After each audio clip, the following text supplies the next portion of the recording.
अस्सलाम वालेकुम फ्रेंड्स, कैसे हैं आप सब दोस्त।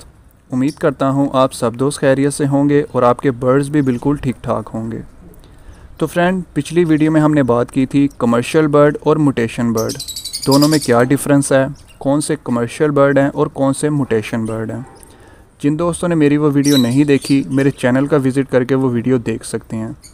आज की वीडियो में हम बात करने वाले हैं कि अगर कोई न्यू फैंसियर इस हॉबी में आता है तो उसे कौन से बर्ड लगाने चाहिए, कमर्शियल बर्ड या मुटेशन बर्ड।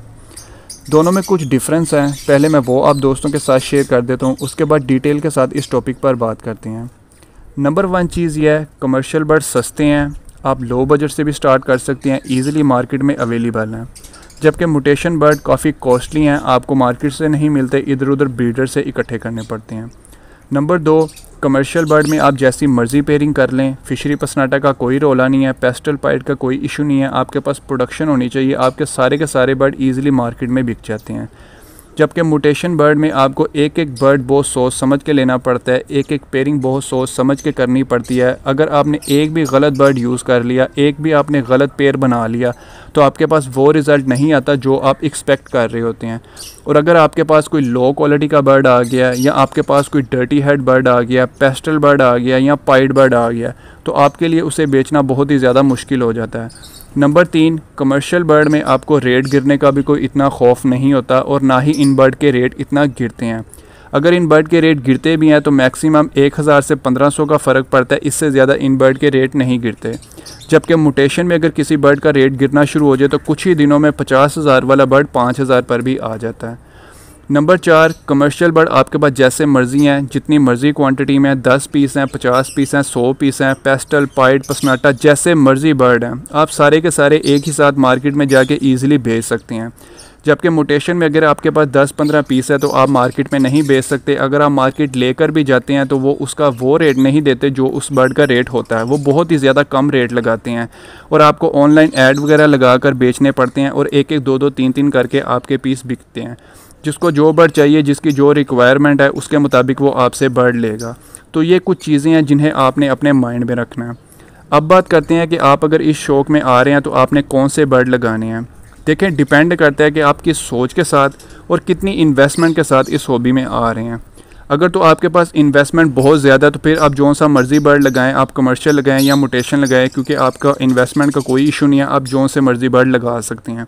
लेकिन अगर आपके पास इन्वेस्टमेंट कम है, आप इससे कुछ कमाना चाहते हैं, आपके पास बजट लो है, आप पार्ट टाइम हॉबी के साथ साथ कुछ अर्न भी करना चाहते हैं और आपके पास इन्वेस्टमेंट भी कम है, 10,000 है, 20,000 है, 50,000 है या 1 लाख है, तो मैं कभी भी आपको ये मशवरा नहीं दूंगा कि आप मुटेशन की तरफ जाएं। क्योंकि अगर आपने मुटेशन लगा ली और आपसे बर्ड अच्छे तरीके से ना रखा गया, कोई एक बर्ड एक्सपायर हो गया या किसी एक बर्ड ने ब्रीड नहीं की, आपका शौक़ भी ख़राब होगा और आप दोबारा कभी इस हॉबी की तरफ नहीं आएंगे। क्योंकि वीडियोस वगैरह देखकर हर बंदे ने बहुत कुछ सीखा हुआ है। यूट्यूब पर हर तरह की वीडियो अवेलेबल है, बर्ड की किस तरह से केयर करनी है, क्या क्या चीज़ें बर्ड को यूज़ करवानी है, टेम्परेचर क्या होना चाहिए, कौन से विटामिन यूज़ करवानी है, क्या क्या पेयरिंग करनी है, A to Z आपको सारी इन्फॉर्मेशन यूट्यूब पर मिल जाती हैं और हर बंदे को इन चीज़ों का पता है। लेकिन जब आप बर्ड रखेंगे आपको तभी प्रैक्टिकली तौर पर सारी चीज़ों का पता चलेगा, जब आप सारी चीज़ें उन पर इम्प्लीमेंट करेंगे। आप शेड बनाएंगे, आपको पता चलेगा कि आपका जो शेड है वहाँ का टेम्परेचर क्या है, सर्दी में बर्ड सर्वाइव कर जाता है, कोई इशू तो नहीं होता, गर्मी में टेम्परेचर ज़्यादा तो नहीं होता, बर्ड सर्वाइव कर जाता है, किस तरह से अगर टेम्परेचर ज़्यादा होता है तो उसको कंट्रोल करना है। आपने डाइट वगैरह जो बर्ड को यूज़ करवाई है, बर्ड आपके पास ब्रीड कर गया, अच्छी ब्रीड आपके पास आ गया, 1 साल आपने बर्ड को संभाल लिया, तो आपको एक्सपीरियंस हो गया, आप मज़ीद बर्ड रख के उनकी केयर अच्छे तरीके से कर सकते हैं। अब सवाल यह है कि आप कमर्शियल बर्ड में कौन कौन से बर्ड रख सकते हैं, आपके पास ऑप्शन क्या हैं। ऑप्शन आपके पास बहुत ज़्यादा हैं। आप ग्रीन फिशर रख सकते हैं, ब्लू पसनाटा है, ब्लैक मास है, पीच फेस है, रोज़ी कोली वैरायटी है, लटीनो पसनाटा है, अल्बाइनो ब्लैक आइज़ हैं, ये सारे मिक्स बर्ड। आप पेस्टल भी रख सकते हैं, आप पाइट भी रख सकते हैं, जो बर्ड आपको अवेलेबल हो आप रख सकते हैं। आपको कोई इशू नहीं है कि ये बर्ड आपका बिकेगा नहीं या आपको इसको बेचने में थोड़ी मुश्किल होगी। आप मार्केट में जाके ईज़िली बेच सकते हैं, सारे बर्ड मार्केट में बिक जाते हैं। आप कोई भी बर्ड लगा सकते हैं और 10,000 में आपके 2-3 पेयर ईज़िली बन जाएंगे। अब कमर्शियल बर्ड से स्टार्ट लेने के वैसे तो बहुत सारे फ़ायदे हैं। एक ये है कि कम इन्वेस्टमेंट से आप स्टार्ट कर सकते हैं। दूसरा फ़ायदा ये है कि आपको सारा इन्वायरमेंट का पता चल जाएगा कि आपका शेड वगैरह अच्छी जगह पे है, गर्मी में कोई इशू नहीं, सर्दी में कोई इशू नहीं। आपने दाना पानी जो किया बर्ड से, आपने ब्रीड करवा लिया है, आप बर्ड की अच्छे तरीके से कीपिंग कर सकते हैं। आपको अपने आप पे कॉन्फिडेंस भी आ जाएगा कि आप बर्ड को ब्रीड करवा सकते हैं। उसके बाद आपको पता चल जाएगा कि आपके पास कौन सा पेयर अच्छी ब्रीड कर रहा है और किस पेयर ने अच्छी परफॉर्मेंस नहीं दिखाई। पूरा साल आपके पास बर्ड ब्रीड की है, जिन पेयर ने अच्छी ब्रीड किया उन्हें आपने साइड पे कर लिया, जिन्होंने अच्छी ब्रीड नहीं की उन्हें, और जो आपके पास बच्चे वगैरह सेल्फ हुए हैं, अगर आप उनमें से कोई रोकना चाहते हैं तो रोक लें। अदरवाइज़ अगर आपने बेचने हैं तो आप सारे बर्ड उठाएं और मार्केट में जाके ईजिली बेच दें। जब आप इन बर्ड को बेच देंगे आपके पास जो पैसे आएंगे उनसे आप एक स्टेप ऊपर चले जाएं, आप किसी म्यूटेशन की तरफ चले जाएं, आप अल्बाइनो रेडर्स की तरफ चले जाएं, पार ब्लू की तरफ चले जाएं, ऑफलाइन की तरफ चले जाएं। जो बर्ड आपको पसंद है आप उसकी तरफ जा सकते हैं। अब इससे आपको 2-3 फ़ायदे होंगे।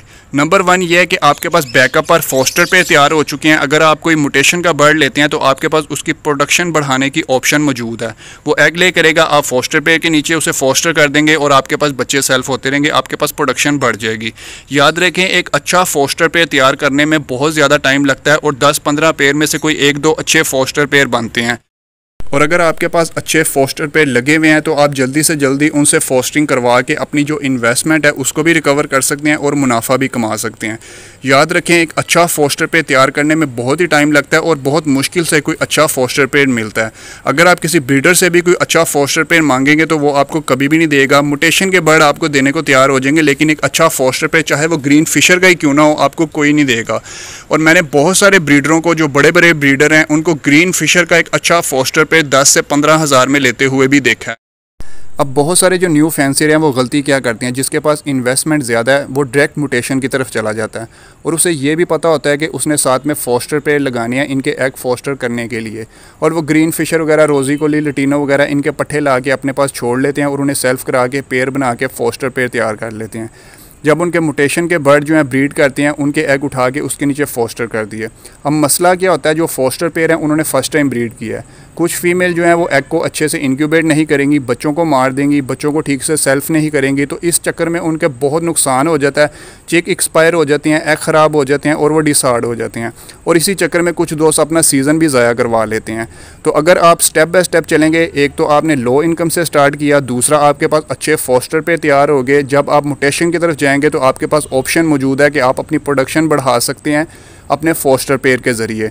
तो मेरा उन तमाम न्यू फैंसियर को मशवरा है जो इस हॉबी में आना चाहते हैं और कुछ कमाना चाहते हैं, इन्वेस्टमेंट भी कम है जिनके पास, वो कभी भी म्यूटेशन की तरफ ना जाएं, वो कमर्शियल बर्ड की तरफ आएँ और स्टेप बाय स्टेप अपने आप को ऊपर लेकर चलें।